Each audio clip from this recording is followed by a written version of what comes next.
I'd like to hear from each and every one of you. What was it like having this incredible experience filmed? What was it like seeing yourselves on the big screen? Seeing myself on the big screen, it was pretty amazing.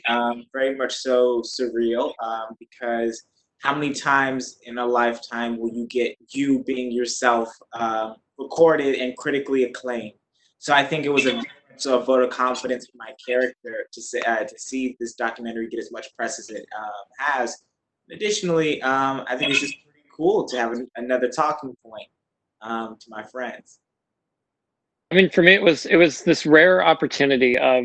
I remember when I first saw the documentary, I was expecting it to be the Ben Feinstein victory reel, because I never really met Steven there. I knew Robert from before, but we didn't really do much together at Boys State because we were on opposite sides, and my relationship with Renee was antagonistic by virtue of the nature of the program, right?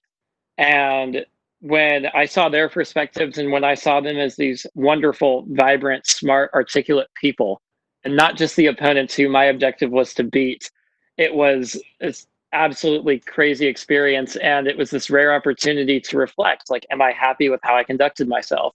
Is this how we as Americans should be conducting ourselves in our political space? And it's such a unique opportunity to get that opportunity to look at yourself in a mirror and look at it without any BS, without any nostalgia, without any filtering, right? And really walk away from it and determine, this is what I did right and this is what I did wrong. And it's been a lot of reflection going both ways, and it's been incredible. For me, getting to watch the film both in its rough cut and its final form, and seeing that pretty shiny trailer they made for us, it is crazy to see yourself up there on the big screen, see yourself on a banner ad for Apple TV Plus, you know, and looking back, I'm proud of how it came out. I'm happy with how I was portrayed. Yeah, it's 100% surreal for all of us to be able to see that.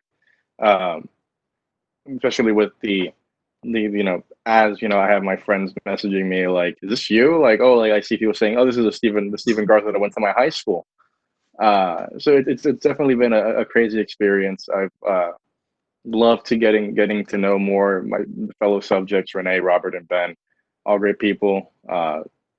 It's almost at a loss for words of the entire process. It's unlike when I was asked, "Would you like to be a subject in this film?" Beyond anything I could have ever imagined.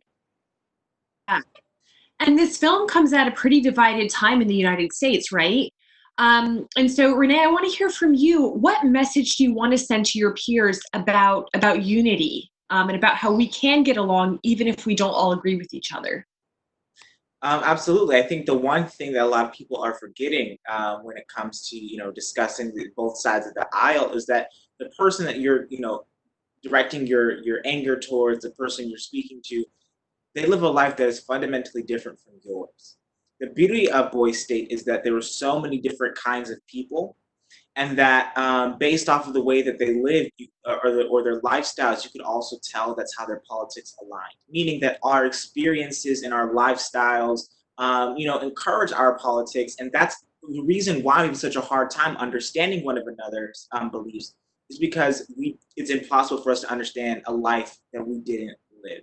So I guess my blanket statement to take away from all of that is to be more accepting of other folks, allow people to be people, and I think that is the first step to creating meaningful negotiation and change.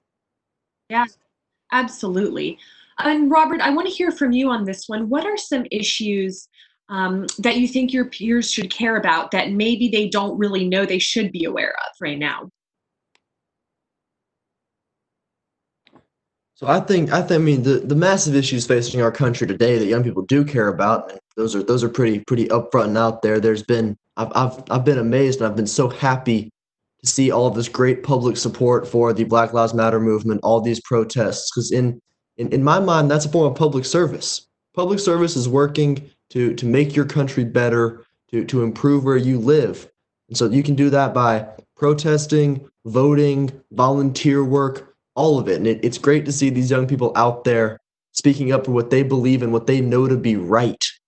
making their voices heard. I love it. And as for issues that I think don't get enough attention, I really do think that congressional term limits is a huge thing that needs to be looked at a lot more closely. I know Senator Cruz from Texas proposed something to that effect a little bit ago, and it got almost no press. I think that's huge. Definitely.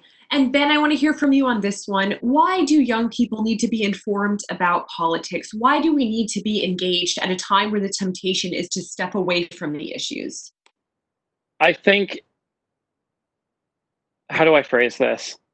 I think engagement and education, I think those are two very important things, because something I see again and again, and it's very weird and it's very unhealthy, is it's this tendency of people.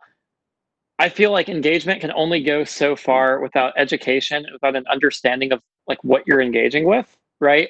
Because I see it a lot currently, and it feels like it's happening more and more with social media on the rise and the access and spread of like very digestible, like cheap information that may not necessarily encompass the full scope of an issue, right?